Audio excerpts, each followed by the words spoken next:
Kami bersyukur karena Engkau hadir tengah kami dan Engkau sudah begitu rindu untuk memberikan berkat-Mu atas kami, untuk memampukan kami mengenal Engkau, mengerti akan apa yang Kau kehendaki, dan dengan Roh Kudus yang hadir dalam hidup kami, memampukan kami bukan hanya mengerti, tetapi dapat melakukan apa yang Engkau inginkan.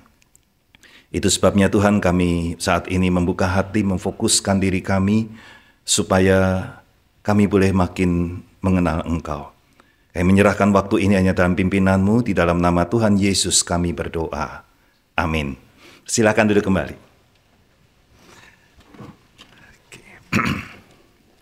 Ya, selamat pagi saudara-saudara. Ya, hari ini kita bersama-sama, temanya memang nggak enak ya, bukan pecundang, not a loser, ya, di dalam peperangan rohani. Nah, untuk itu saya ingin mengajak kita bersama melihat dari beberapa bagian Alkitab, khususnya dari satu kisah yang terambil dalam 1 Samuel, pasal yang ke-13 dan 14 tentunya. Pasal yang ke-13 kita akan melihat ayat yang ke-5 sampai ke-7, lalu ayat yang ke-22 sampai 14 ayat yang pertama, kemudian 6 dan 7. Baru kemudian kita akan melihat Roma pasal yang ke-8 ayat yang ke-37. Firman Tuhan di dalam 1 Samuel 13 ayat 5 sampai 7. Nah, orang Filistin berkumpul untuk berperang melawan Israel dengan 30.000 kereta perang, 6.000 tentara berkuda, dan pasukan sebanyak pasir di tepi laut. Mereka bergerak maju dan berkemah di Mikmas di sebelah timur Bet Awen. Nah, ketika orang Israel melihat diri mereka terjepit sebab rakyat memang terdesak, bersembunyilah rakyat di gua, di lekuk batu, bukit batu, liang persembunyian, dan sumur kering. Malah ada orang Ibrani yang menyeberangi sungai Yordan ke tanah Gad dan Gilead. Sementara Saul masih di Gilgal dan seluruh rakyat mengikutinya gemetar. Kemudian ayat yang ke-22 sampai dengan 14, ayat yang pertama. Karena pada hari pertempuran tidak ada pedang maupun tombak di tangan seluruh rakyat yang bersama Saul dan Yonatan, kecuali Saul dan Yonatan anaknya. Nah, suatu pasukan jaga Filistin telah keluar di pelintasan bukit di Mikmas. Nah, suatu hari Yonatan bin Saul berkata kepada hamba pembawa senjatanya, "Mari kita melintas ke pasukan jaga Filistin di seberang sana." Tetapi ia tidak memberitahukan hal itu kepada ayahnya. Ayat yang ke-6. Yonatan berkata kepada hamba pembawa senjatanya, "Mari kita melintas ke pasukan jaga orang-orang tak bersunat itu. Mungkin Tuhan akan bertindak untuk kita. Sebab bagi Tuhan tidak sukar untuk menolong, entah dengan banyak orang, entah dengan sedikit orang." Bujang pembawa senjatanya berkata kepadanya, "Lakukanlah niat hatimu, bulatkanlah tekadmu, aku sehati." Ya, kemudian kita akan melihat Roma pasal yang ke-8 ayat yang ke-37. Ya, Roma pasal yang ke-8 ayat yang ke-37 saya ajak untuk kita bersama membacanya. Roma 8 ayat yang ke-37. Udah, kita akan baca bersama-sama ya. 1, 2, 3. Tetapi dalam semuanya itu kita lebih daripada orang-orang yang menang melalui Dia yang telah mengasihi kita. Ya, demikian jawab pembacaan firman Tuhan. Berbahagia kita yang mendengar sabdanya, yang memelihara dan dapat melakukannya dalam kehidupan kita. Oke, ini on-nya gimana? Oke, saudara, ketika kita berkata soal bukan pecundang di dalam peperangan rohani, maka pertama-tama saya ingin mengajak kita untuk melihat,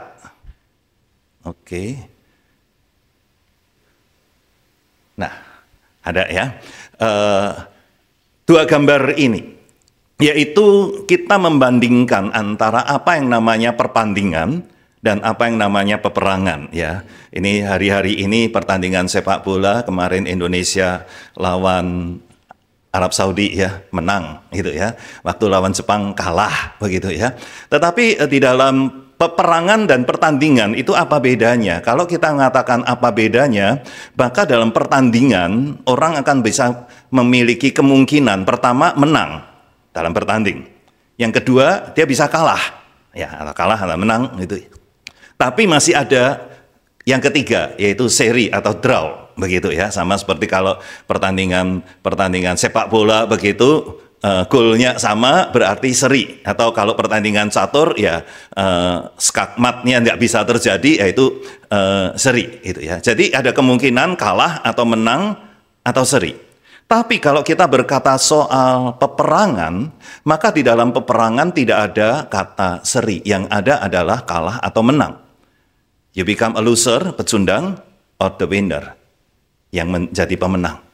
Hanya ada dua kemungkinan itu. So, itu merupakan sesuatu yang perlu untuk kita sadari. Nah, kalau kita katakan bahwa dalam kehidupan ini, maka kehidupan ini, kalau firman Tuhan memperlihatkan pada dasarnya, kehidupan kita ini juga merupakan peperangan.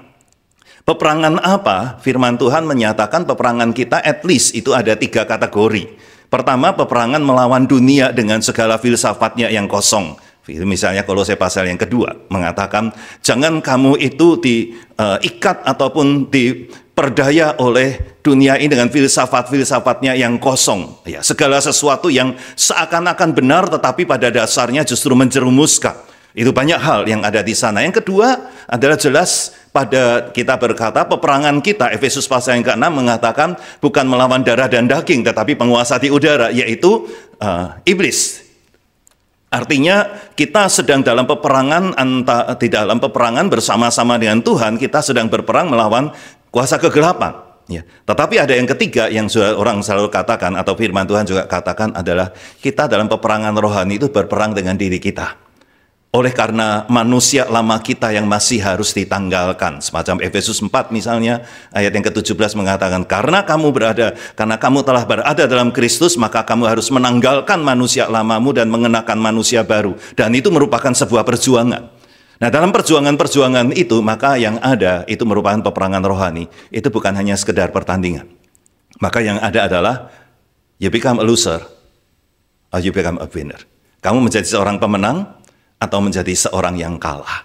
Nah, dalam hal inilah saya ingin mengajak kita untuk melihat dalam situasi peperangan rohani itu, kita berkaca dari apa yang terjadi pada situasi ketika Saul dan Yonatan, dan mereka sedang berperang melawan orang-orang Filistin.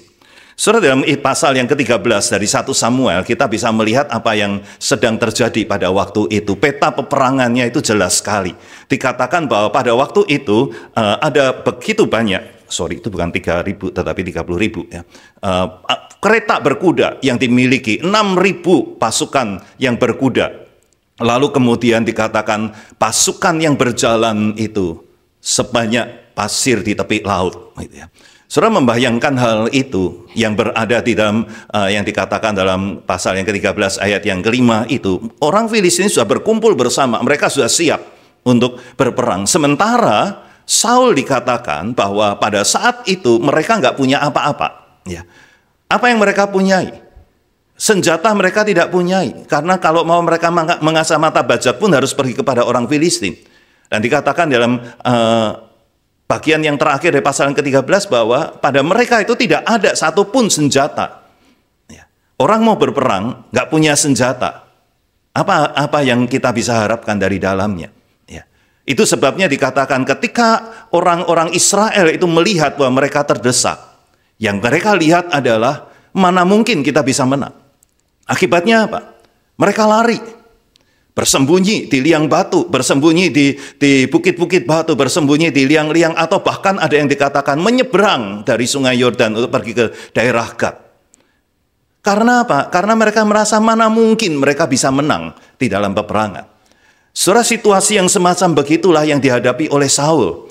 Dan orang yang bersama dengan dia yang dikatakan hanya 600 orang. Bayangkan di sana ada berpuluhan ribu pasukan yang sudah siap dengan senjatanya. Di sini hanya 600 orang nggak punya senjata. Yang punya senjata hanyalah Saul dan Yonatan. Lalu mereka harus berperang. Pertanyaannya, Dapatkah menang?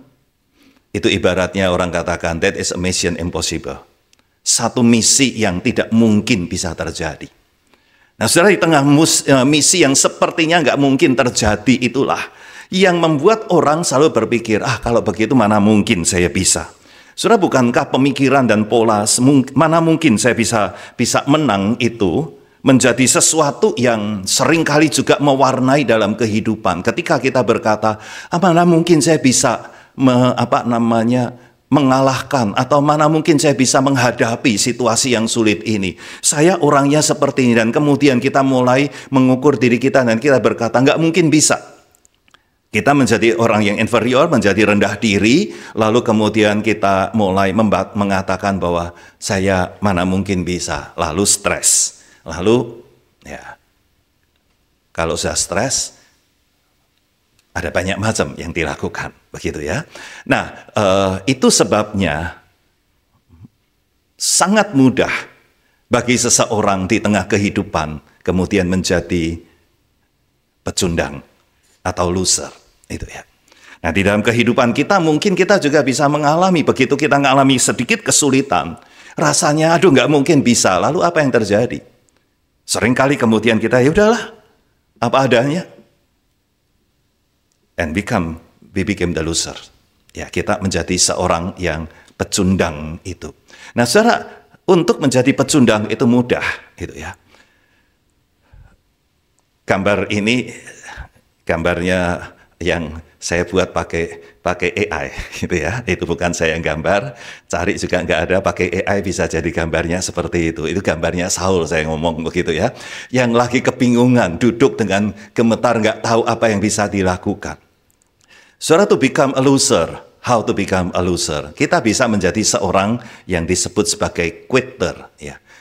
Istilah ini, quitter ataupun camper dan climber, itu istilah yang diberikan oleh seorang yang bernama dengan Paul Stoll.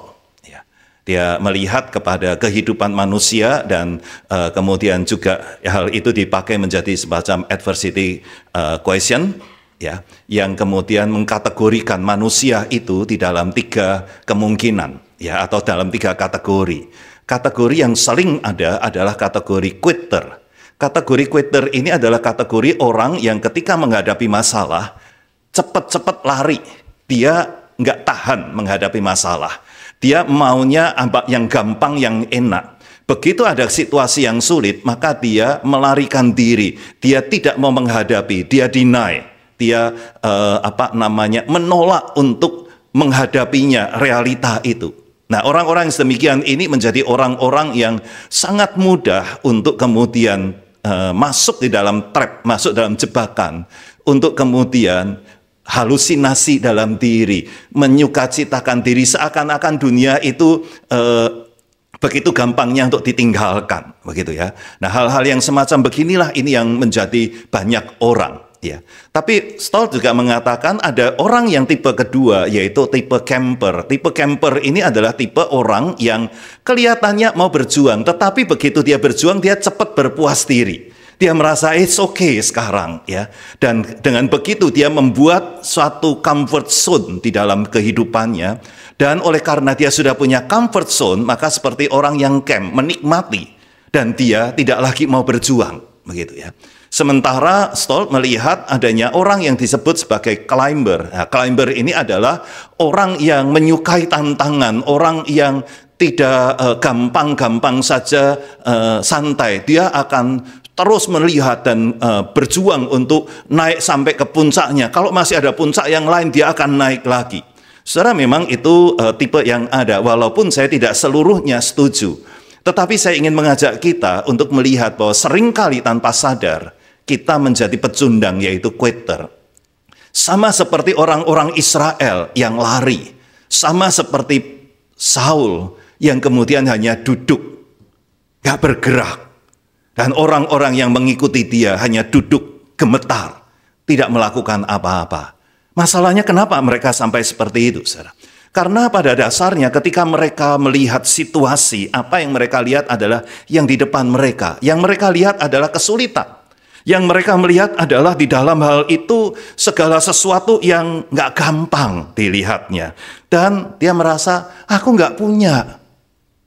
Orang-orang Filistin itu punya pasukan, punya kereta, punya senjata. Sementara aku nggak punya. Coba kalau aku punya, aku bisa. Saudara, orang-orang yang sedemikian adalah orang-orang yang selalu melihat dirinya itu punya kekurangan, yang lain lebih baik. Sehingga kalau bersama-sama, ya dia bisa. Aku nggak bisa, aku nggak sepandai dia.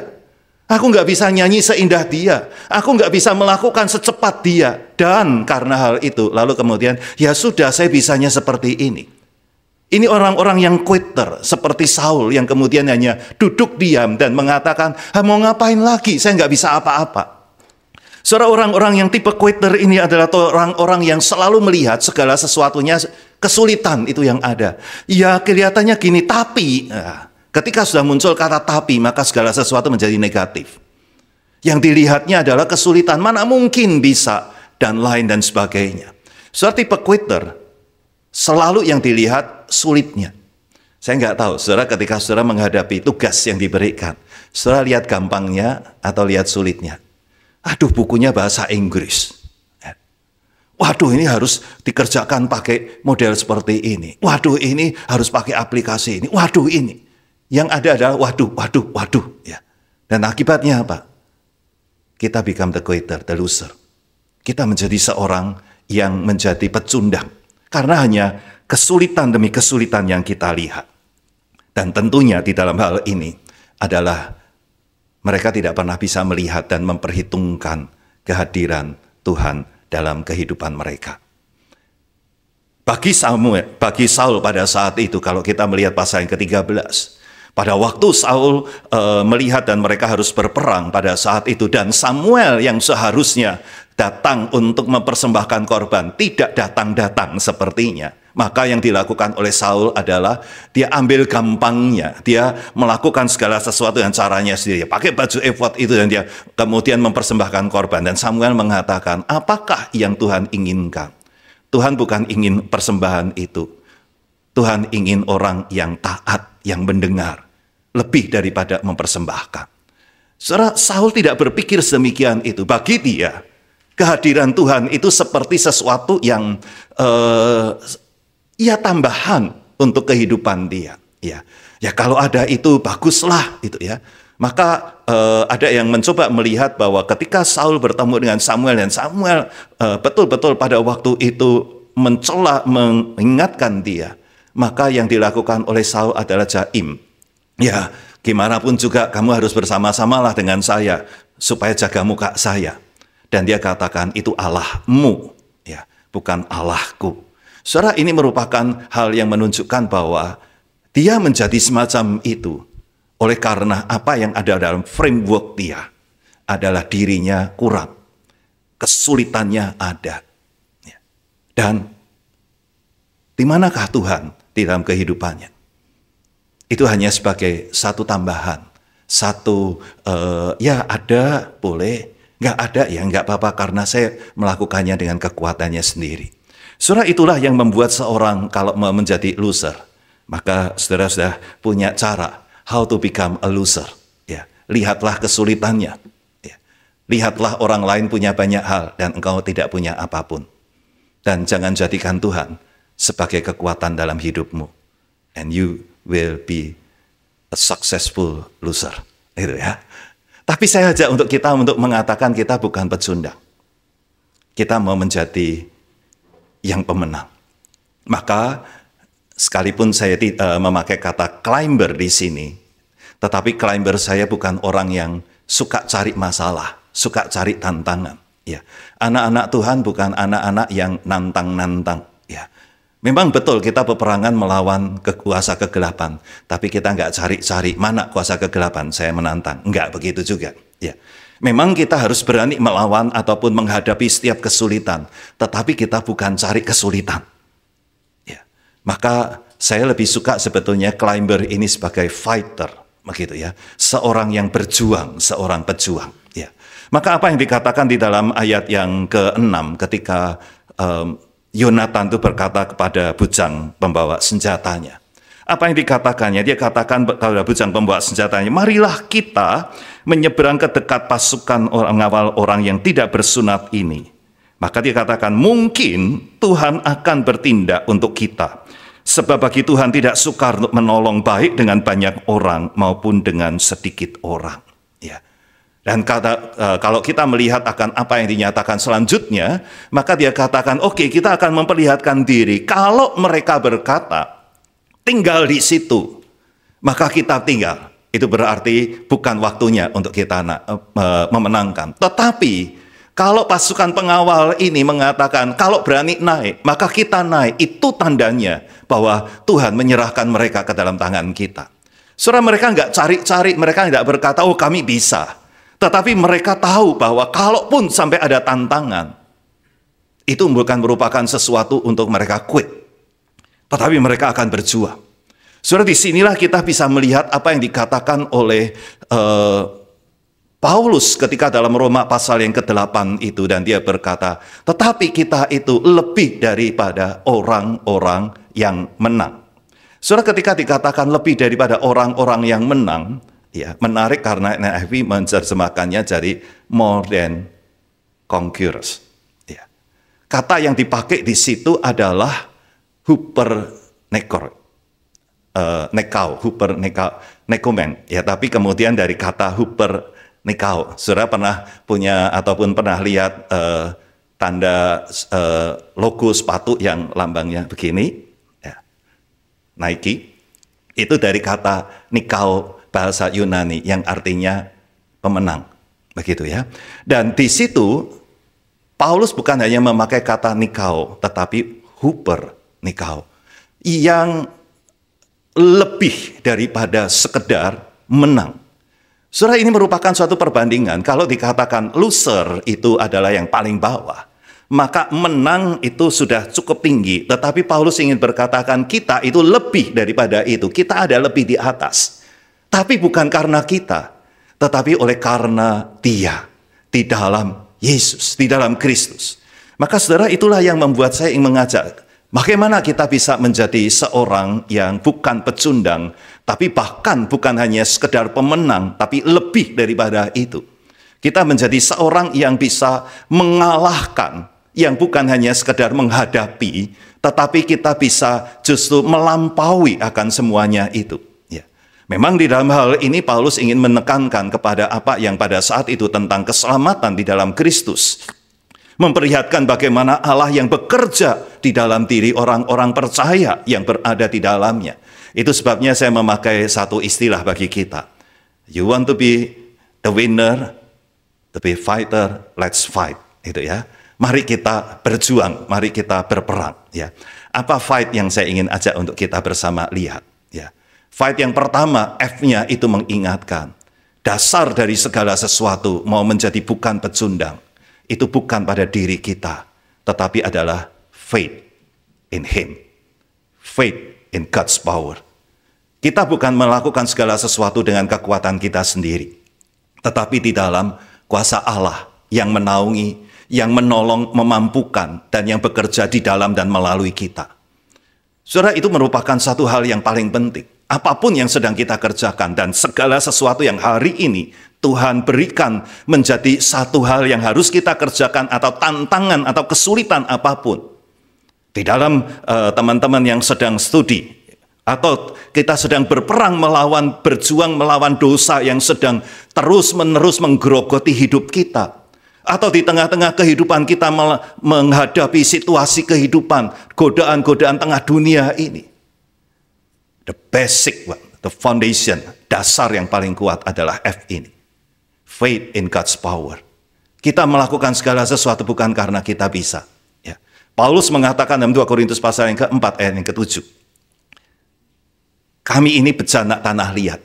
Harta itu dipunyai di dalam bejana tanah liat. Kekuatan itu bukan dari kami, tapi dari Allah saja asalnya. Itu sebabnya Paulus menjadi seorang fighter. Dia mengatakan dia disesah, dia mengalami aniaya, dia mengalami karam kapal, dia dirajam dan lain sebagainya. Tetapi dia terus bangkit. Kenapa?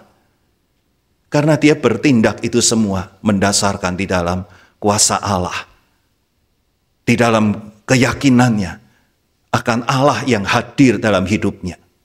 Bahkan di tengah perjuangan ketika dia berkata, ada seperti duri di dalam daging, sesuatu yang sebenarnya nggak nyaman di dalam dirinya. Mungkin itu ada perjuangan yang terus-menerus ada. Dan dia katakan itu, utusan iblis itu, dia minta untuk pergi. Tuhan berkata, cukuplah kasih karunia.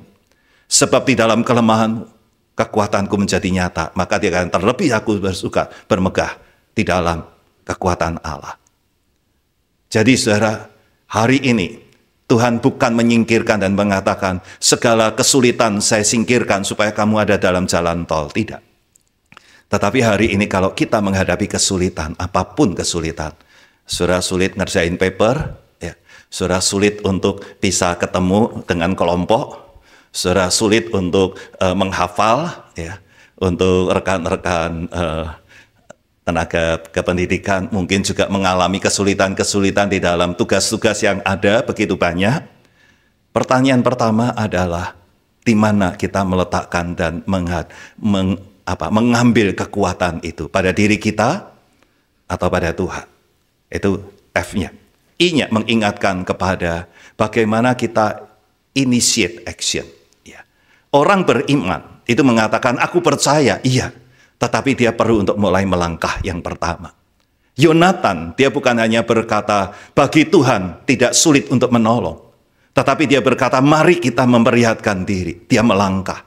Saudara, tidak ada suatu pun pekerjaan yang bisa kita selesaikan tanpa kita mulai dengan initiate action. Mulai melakukannya.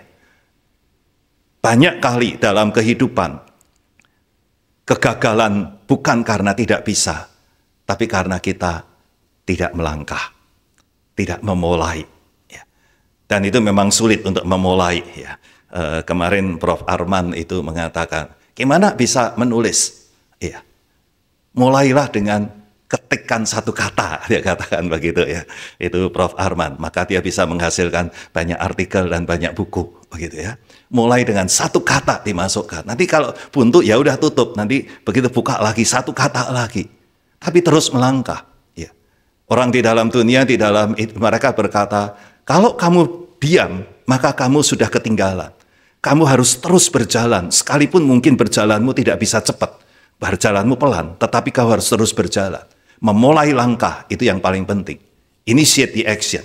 Maka G-nya mengingatkan pada bagaimana kita grab the opportunity. Kita memegang. Ketika kesempatan itu ada, kita harus memegangnya. Bukankah orang-orang Yunani aja sudah memahami akan hal ini sehingga mereka membuat dewa Kronos itu hanya punya rambut di depan, belakangnya itu klimis begitu ya, supaya ketika sang kesempatan itu masih ada di depan, dia masih bisa dipegang karena ada rambutnya. Begitu dia lewat sudah nggak bisa dipegang karena belakangnya botak begitu ya. Nah, itu pemahaman dari pemahaman dari Yunani. Tetapi memang betul, rebutlah kesempatan itu. Bukankah itu yang dinyatakan dalam Efesus pasal yang kelima? Ya. Saudara, itulah grab the opportunity. Hari ini adalah kesempatan itu. Pakai kesempatan itu. Ya. Hanya mengingatkan bahwa kita ini, strivingnya kita, itu bukan hanya insidental.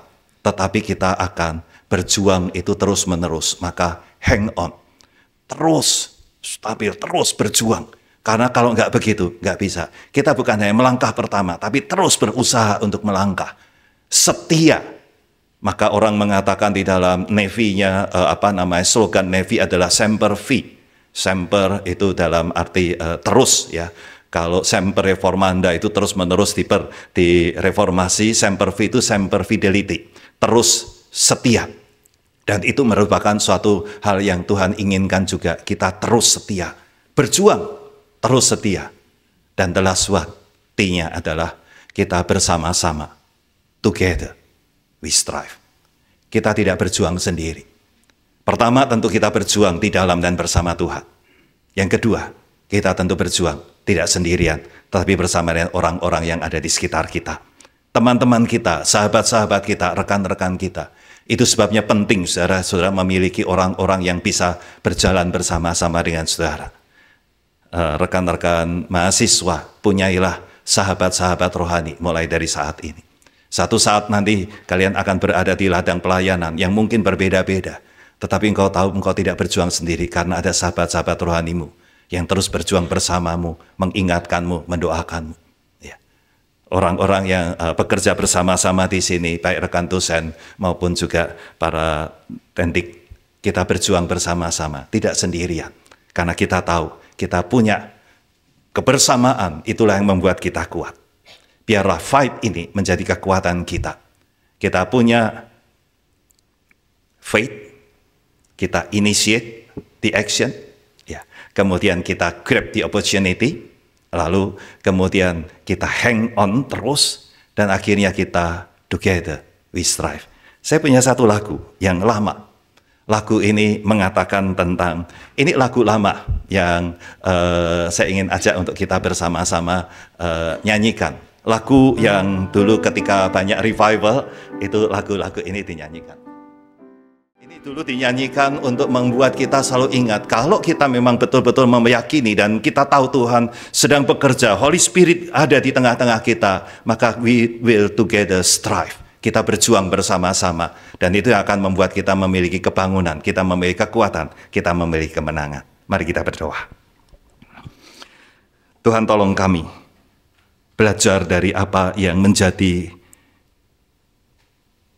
kebanyakan orang dengan quitter menjadi orang-orang yang pecundang. Tetapi kami tahu Tuhan inginkan kami menjadi fighter, menjadi more than conqueror. Lebih dari sekedar pemenang. Karena itu ya Tuhan, tolong kami untuk kami terus melihat dan menyadari apa yang Tuhan sudah sediakan dan apa yang firman-Mu ingatkan. Supaya kami menaruh perhatian kami, fokus kami, dan menaruh letak kekuatan kami hanya di dalam iman kami kepadamu. Karena dari situlah kekuatan kami untuk menghadapi setiap hal yang Tuhan izinkan untuk kami jalani, untuk kami hadapi. Dan mohon Tuhan tolong supaya kami bergerak, bukan hanya sekedar berpikir, bukan hanya sekedar berangan-angan, tetapi kami mulai dengan kami bergerak. Sehingga kami bisa menangkap setiap kesempatan. Bahkan lebih dari itu, dengan kekuatan dari-Mu, kami terus berjuang dan menjadi setia. Tidak berhenti, tetapi kami terus berjalan. Dan kami bersyukur karena Engkau tidak menempatkan kami seorang diri, tetapi bersama-Mu. Bahkan Engkau menempatkan orang-orang lain untuk bersama-sama dengan kami berjuang. Biarlah Tuhan tolong kami untuk menjadi bukan the loser, tetapi more than conqueror. Ini doa kami. Di dalam Tuhan Yesus kami berdoa. Amin.